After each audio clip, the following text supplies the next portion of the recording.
ఈ 100 రోజు పరిపాలన డిసెంబర్ 7 నాడు మొదలైన పరిపాలన మార్చి 17కు 100 రోజులు పూర్తి చేసుకుంటున్న సందర్భంలో ఈ 100 రోజుల పరిపాలన ప్రజలు మా పట్ల చూపించిన సానుభూతి, మేము గత ప్రభుత్వం సృష్టించిన సమస్యల్ని పరిష్కరించే విధానంలో విఘ్నులు కానీ,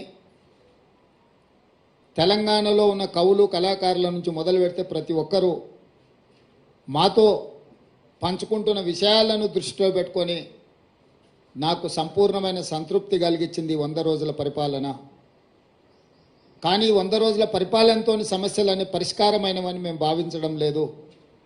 ఇంకా బాధ్యతతో ఇచ్చిన 6 గ్యారంటీలలో మిగిలిన హామీలను కూడా అమలు చేస్తూ రాష్ట్రంలో ఉన్న ఎన్నో అపరిష్కృతమైన సమస్యల్ని పరిష్కరించుకుంటూ ముందుకు వెళ్తూ అధికారం చేపట్టిన 48 గంటల్లోనే ఆర్టీసీ బస్సుల్లో ఆడబిడ్డలకు ఉచిత ప్రయాణము కల్పించి ఈ రోజుకు దాదాపుగా 26 కోట్ల మహిళలు ఉచితంగా బస్సు ప్రయాణాన్ని వినియోగించుకున్నారు. రాజీవ్ ఆరోగ్యశ్రీ ద్వారా 10 లక్షల రూపాయలు ఉచిత వైద్యానికి కాంగ్రెస్ పార్టీ ఏర్పాటు చేసింది.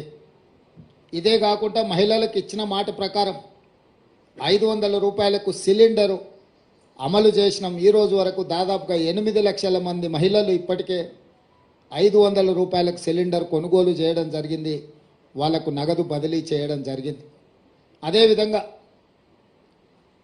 200 యూనిట్ల వరకు ప్రతి ఇంటికి ఉచితంగా ఇచ్చే విద్యుత్తు జీరో బిల్లులు ఇప్పటికి దాదాపుగా 37 లక్షల మందికి ఉచిత బిల్లులు జీరో బిల్లులు చేరవేయడం జరిగింది.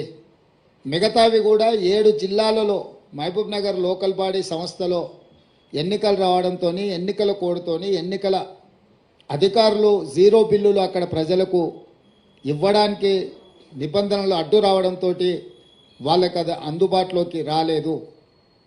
మొన్నటికి మొన్న ఖమ్మంలో ఇందిరమ్మ ఇండ్లు 4.5 లక్షల ఇండ్లు ప్రతి నియోజకవర్గంలో 3,500లతో ఇవ్వడమే కాకుండా 22,500 కోట్ల రూపాయలతోని ఇందిరమ్మ ఇండ్ల నిర్మాణ కార్యక్రమాన్ని కూడా లాంఛనంగా ప్రారంభించుకున్నాము.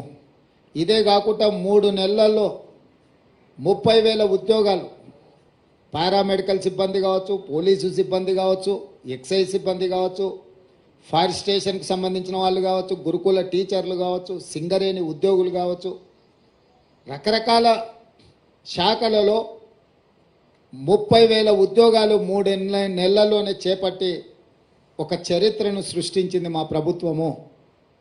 తెలంగాణ పబ్లిక్ సర్వీస్ కమిషన్ను లోపభూయిష్టంగా తయారు చేసి అవినీతికి ఒక అడ్డాగా మారుస్తే ప్రక్షాళన చేసి పబ్లిక్ సర్వీస్ కమిషన్ నూతన కమిషన్ నియమించడమే కాకుండా గ్రూప్ 1 ఇతర ఉద్యోగ నోటిఫికేషన్లు కూడా ప్రకటించి నిరుద్యోగ యువకులకు ఒక విశ్వాసాన్ని నమ్మకాన్ని కలిగించే ప్రయత్నం చేసినాము. పన్ను ఎగవేతదారుల మీద కూడా కఠినంగా వ్యవహరిస్తూ ప్రభుత్వానికి రావాల్సిన రాబడులు ఆదాయాన్ని స్థిరీకరించుకుంటూ ప్రభుత్వ ఉద్యోగులకు జీతాలు ఇవ్వలేని పరిస్థితి, పెన్షనర్స్కి ఎప్పుడు పెన్షన్ వస్తుందో తెలియని పరిస్థితి నుంచి ప్రతి నెల 1వ తారీఖు నాడు ప్రభుత్వ ఉద్యోగుల ఖాతాలలో జీతాలు వేసి పెన్షన్దారులకు కూడా వాళ్ళ పెన్షన్ సరైన సమయంలో 1వ తారీఖు నాడే వచ్చే విధంగా మా ప్రభుత్వం చర్యలు చేపట్టింది. మీరందరూ కళ్ళారా చూస్తున్నారు. ఇట్లా చాలా విషయాలలో పారదర్శకంగా ప్రజల దగ్గరికి వెళ్ళి ఒకప్పుడు నిషేధిత ప్రాంతంగా ఉండేది ఆనాటి ప్రగతి భవన్, ఈనాటి ప్రజాభవన్. ఈరోజు వేలాది మంది ప్రజలు ఎప్పుడైనా స్వేచ్ఛగా అక్కడికి వచ్చి తమ సమస్యలు చెప్పుకుంటే వినడానికి ప్రభుత్వం ఉన్నది, పరిష్కరించడానికి ప్రయత్నం చేస్తుందనే విశ్వాసం తెలంగాణ ప్రజలకు కల్పించడం జరిగింది. అది నిరంతర ప్రక్రియ. సచివాలయం ఒకప్పుడు అదేదో నిషేధిత ప్రాంతం, అది కేవలం కొంతమంది దొరలకు వాళ్ళ వంది మాగదులకు మాత్రమే అందులోకి అనుమతి, తెలంగాణ ప్రజలకు అందులో అనుమతి ఇచ్చేది లేదు, వాళ్ళను రానిచ్చేది లేదు అని ప్రభుత్వం నిషేధపు ఆజ్ఞలు విధిస్తే స్వేచ్ఛనిచ్చి ఎవరైనా రావచ్చు, ఇది మీది, డాక్టర్ బాబాసాహెబ్ అంబేద్కర్ సచివాలయం అంటే ఆయన వారసులు ఎవరైనా అందులోకి రావచ్చు, మంత్రులను కలవచ్చు, అధికారులను అడగొచ్చు. మీరు స్వేచ్ఛగా, ఇది మీ ప్రభుత్వంలో ఉన్న ప్రజాప్రతినిధులు, ముఖ్యమంత్రి నుంచి మంత్రుల వరకు అధికారులు, పాలకులు కాదు, సేవకులు. మీకు సేవ చేయడానికి మేము ఇక్కడ సిద్ధంగా ఉన్నాం, మీరు రాండి, మీ సమస్యలు చెప్పుకోండి అని సచివాలయానికి వచ్చే స్వేచ్ఛను మా ప్రభుత్వం ఇచ్చింది. ఒకనాడు ఉద్యమాల ద్వారా తెలంగాణను సాధించినమన్న బీఆర్ఎస్ పార్టీ అధికారంలోకి వచ్చినంబడే ధర్నా చౌకును మూత వేసి ఈ తెలంగాణ ప్రజలకు స్వేచ్ఛ లేదు, మిమ్మల్ని నిషేధిస్తాం, నియంత్రిస్తాం, నిర్బంధిస్తాం, మీరు మా చెప్పు చేతల్లో కట్టు బానిసలుగా ఉండాలి అని శాసించి పాలించాలి అని అనుకుంటే, మేము వచ్చిన తర్వాత అదే ధర్నా చౌకును తెరిచి స్వేచ్ఛగా బీఆర్ఎస్ నాయకులు ధర్నా చేసుకోవడానికి కూడా అనుమతి ఇచ్చి, గతంలో వాళ్ళు చేసిన పాపాలను దీక్షల ద్వారా కొంతైనా కడుక్కుంటారు, ప్రజాస్వామ్యంలో ప్రతిపక్షాలు ప్రజా సమస్యల్ని ప్రస్తావించాలి, వాటిని మా ప్రభుత్వం పరిష్కరించాలన్న స్ఫూర్తితోని టీఆర్ఎస్ నాయకులను కూడా స్వేచ్ఛగా ధర్నా చౌక్లో ధర్నాలు చేసుకోవడానికి తెలంగాణ ప్రజలకు స్వేచ్ఛ ఇచ్చినాం. అదేవిధంగా పౌర హక్కుల సంఘాల నుంచి ప్రజా హక్కుల సంఘాల వరకు, లేకపోతే వివిధ సంస్థలు ప్రజల కోసం నిరంతరం పనిచేసే వాళ్ళను సచివాలయానికి పిలిచి ముఖ్యమంత్రిగా నేనే స్వయంగా ఆ సంఘాలతోని సంస్థలతోటి సంప్రదించి ప్రజల యొక్క హక్కులకు భంగం కలిగించే నిర్ణయాలు అవి ఏవైనా వాటిని పరిష్కరించే విధంగా వాళ్ళందరితో కూడా కూర్చొని మాట్లాడుకోవడం జరిగింది. ఇంకొక పక్కన క్రిస్టియన్ మత సంఘాలకు, ముస్లిం మత సంఘాలకు, హిందువులకు సంబంధించిన సంఘాలను స్వేచ్ఛగా వాళ్ళ యొక్క నమ్మకం, విశ్వాసమైన వాళ్ళ మతాలకు సంబంధించిన అంశాలను, అందులో పేరుకుపోయిన సమస్యలను పరిష్కరించడానికి వాళ్ళతోనే సచివాలయంలో ముఖ్యమంత్రిగా మా మంత్రులు, మా సహచరులతో వాళ్ళతో కూర్చొని మాట్లాడి ఈరోజు వాళ్ళని అందరినీ కూడా, ఇది ప్రభుత్వం అందరిది, ఆనాడు మార్పు కావాలి, కాంగ్రెస్ రావాలి అన్న ఆలోచనతోటి ఏదైతే ప్రజల దగ్గరికి వెళ్ళినామో, మార్పు మొదలైంది, మార్పు వేగంగా ప్రయాణిస్తుంది, మార్పు మారుమూల తండాలలో, గూడాలలో, పల్లెల్లోకి చేరింది అన్న విశ్వాసాన్ని ప్రజలకు కల్పించే విధంగా మా ప్రభుత్వం పనిచేస్తుంది. పాత్రికేయ మిత్రులకు సంబంధించిన సమస్యల్ని కూడా వాళ్ళ సంఘాలను కూడా పిలిచి వాళ్ళతో కూడా మాట్లాడడం జరిగింది. అందుకోసమే వాళ్ళకు సంబంధించిన చాలా కాలంగా అపరిష్కృతంగా ఉన్న సమస్యల్ని పరిష్కరించడానికి కూడా ఒక కార్యాచరణను తీసుకోవడం జరిగింది. స్థూలంగా ఈ 100 రోజుల్లో తెలంగాణ సమాజంలో భాగస్వాములైన ప్రతి ఒక్కరిని సచివాలయానికి వచ్చి రాష్ట్ర పరిపాలన ఎక్కడి నుంచి అయితే నిర్ణయాలు జరుగుతాయో అక్కడ వాళ్ళని రప్పించి రావడానికి అనుమతించి వాళ్ళందరితో కలిసి మాట్లాడి వాళ్ళు లేవనెత్తిన ప్రతి అంశాన్ని చట్ట పరిధిలో పరిష్కరించడానికి సంపూర్ణంగా ప్రయత్నం చేసినాము. ఇదే కాదు, రాష్ట్ర కేంద్ర ప్రభుత్వాల మధ్యలో ఉండాల్సిన సత్సంబంధాలను పునరుద్ధరించి దీర్ఘకాలికంగా స్కైవేస్ కావచ్చు, ఫ్లైఓవర్లు కావచ్చు, రోడ్లకు సంబంధించి కేంద్రం ఇవ్వాల్సిన అనుమతులకు సంబంధించి ఢిల్లీలో ఉండే ఆంధ్రప్రదేశ్ భవన్, తెలంగాణ భవన్ ఆస్తుల పంపకాలకు సంబంధించి వీటన్నిటిని కూడా ఒకటొకటిగా పరిష్కరించుకుంటూ ప్రధానమంత్రిని, కేంద్ర హోంమంత్రిని, సాగునీటి పారుదల శాఖ మంత్రిని, అర్బన్ డెవలప్మెంట్ మినిస్టర్తో సహా శాఖలకు సంబంధించిన అందరి మంత్రులను కలిసి తెలంగాణకు రావాల్సిన నిధులను, తెలంగాణ రాష్ట్రం యొక్క హక్కులను కేంద్ర ప్రభుత్వంతో కూడా పరిష్కరించడానికి ప్రయత్నం చేసినాం. భేషజాలకు, పంతాలకు, పట్టింపులకు పోయి మనం వాళ్ళతోని పంతాలు పట్టింపులకు పోతే చివరగా తెలంగాణ ప్రజలకే నష్టం జరుగుతుందన్న విషయాన్ని, వాస్తవాన్ని గుర్తించి తెలంగాణ ప్రజలకు నష్టం జరగకూడదు, అవసరమైతే ముఖ్యమంత్రి ఒక మెట్టు దిగైనా వాటిని సాధించుకోవాలనే పట్టుదలతోని ఆ ప్రయత్నం చేసినాం. కేంద్ర ప్రభుత్వం కూడా చాలా విషయాలలో సానుకూలంగా స్పందించింది. ఈరోజు మెట్రో రైలుకు సంబంధించి, పాలమూరు రంగారెడ్డి ఎత్తిపోతల జాతీయ ప్రాజెక్టుకు సంబంధించి, ఇతర రైల్వే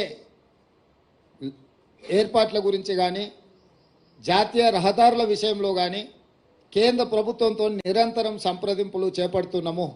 ఎందుకంటే ఇవన్నీ కూడా రాష్ట్రానికి రావాల్సిన హక్కులు, ఇది ఎవరి దయాదాక్షిణ్యం కాదు, రెండు ప్రభుత్వాల మధ్యలో సత్సంబంధాలు ఉండాలి అని మా ప్రభుత్వం మొదటి నుంచి భావించింది.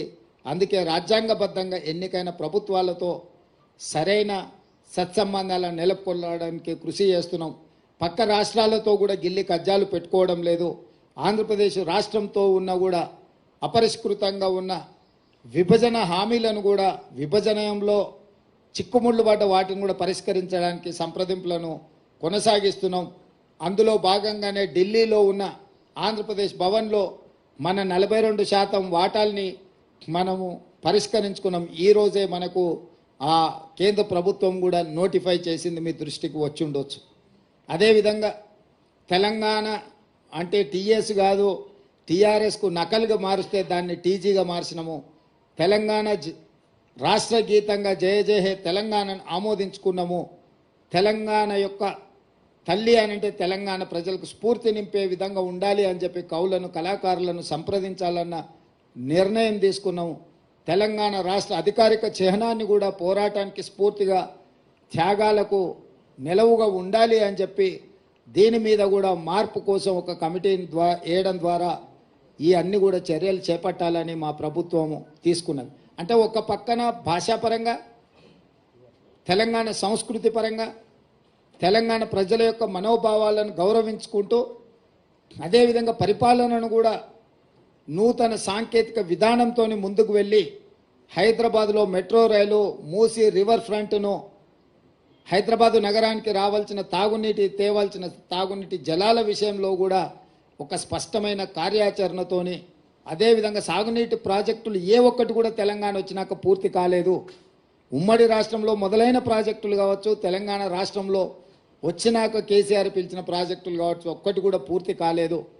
వాటిని పూర్తి చేయడానికి కూడా ఒక మంచి కార్యాచరణను తీసుకొని మేము ముందుకు వెళ్తున్నాము. మా సహచర మంత్రులందరూ కూడా బాధ్యతాయుతంగా రోజుకు 18 గంటలు పనిచేస్తూ ఈ ప్రభుత్వానికి, తెలంగాణ రాష్ట్ర ప్రజలకు మంచి పేరు, తెలంగాణ మోడల్ని ఇదొక వైబ్రెంట్ తెలంగాణ అని నిరూపించే విధంగా ఈరోజు మా సహచర మంత్రులందరూ కష్టపడి పనిచేస్తున్నారు. మనస్ఫూర్తిగా సహచర మంత్రులను కూడా నేను అభినందిస్తున్నా. మా శాసనసభ్యులు కూడా ఎక్కడికక్కడ ప్రజలతో మమేకమై ప్రజల దగ్గరికి వెళ్ళి ఆర్భాటాలు హంగులు లేకుండా, పోలీసు సైరన్లు లేకపోతే ముందల వెనకాల బార్లు తీరిన కార్లు కాకుండా మేము ప్రజలలో మమేకమవుతాం, ప్రజలు ఎన్నుకుంటేనే మేము ఈ స్థాయికి వచ్చినామని మా శాసనసభ్యులు కూడా ఒక బాధ్యతతో వ్యవహరించడం, ఇవన్నీ కూడా మాకు సంతృప్తినిచ్చింది. వీటన్నిటిని దృష్టిలో పెట్టుకొని 100 రోజులు సహకరించిన మీడియా మిత్రులకు, అదేవిధంగా తెలంగాణ సమాజానికి మనస్ఫూర్తిగా వారికి కృతజ్ఞతలు, ధన్యవాదాలు. పిసిసి అధ్యక్షుడిగా, అదేవిధంగా తెలంగాణ రాష్ట్ర ముఖ్యమంత్రిగా వాళ్ళందరికీ కృతజ్ఞతలు తెలియజేస్తున్నా. మీడియా మిత్రులకు కూడా ధన్యవాదాలు. కొంత సంవయనం పాటించి మీరందరూ కూడా తెలంగాణ ప్రజలకు కావలసిన విషయాలను ముందుకు తీసుకొస్తున్నారు. మీరు కూడా భవిష్యత్తులో ఇదే విధంగా సహకరించాలి. తెలంగాణ రాష్ట్రాన్ని అభివృద్ధి పదం వైపు తీసుకువెళ్దాం. 10 సంవత్సరాల్లో జరిగిన నష్టాన్ని, వచ్చిన కష్టాన్ని మనం ఎదుర్కొని నిలబడి దేశం ముందు వైబ్రెంట్ తెలంగాణను మనం నిలబెడదాం. ఈ తెలంగాణకు ఒక మెగా మాస్టర్ ప్లాన్ తయారు చేస్తున్నాం, వైబ్రెంట్ తెలంగాణ 2050. దాంట్లో భాగంగా మీ అందరి సలహాలు సూచనల కోసం ఎన్నికలు ముగిసిన వెంటనే సంప్రదింపుల ప్రక్రియ మొదలుపెట్టి ఒక మంచి ప్రణాళికను 2050 కోసం తెలంగాణ అభివృద్ధిని, తెలంగాణ సంక్షేమాన్ని ముందుకు తీసుకెళ్లడానికి మా ప్రభుత్వం వస్తుంది అని చెప్పి మీకు అందరికీ తెలియజేస్తున్నాను.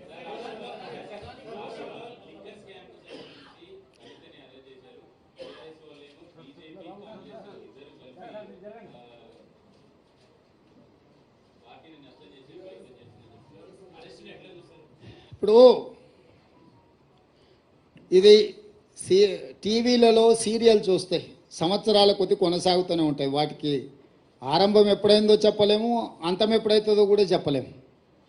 ఈ లిక్కర్ స్కామ్కు సంబంధించి కూడా కేసీఆర్ కుటుంబము, బీజేపీ ప్రభుత్వం నిరంతర ధారావాహికంగా టీవీలలో ఒక సీరియల్ను తలపించే విధంగా నాటకాలకు, డ్రామాలకు తెరలేపినరు.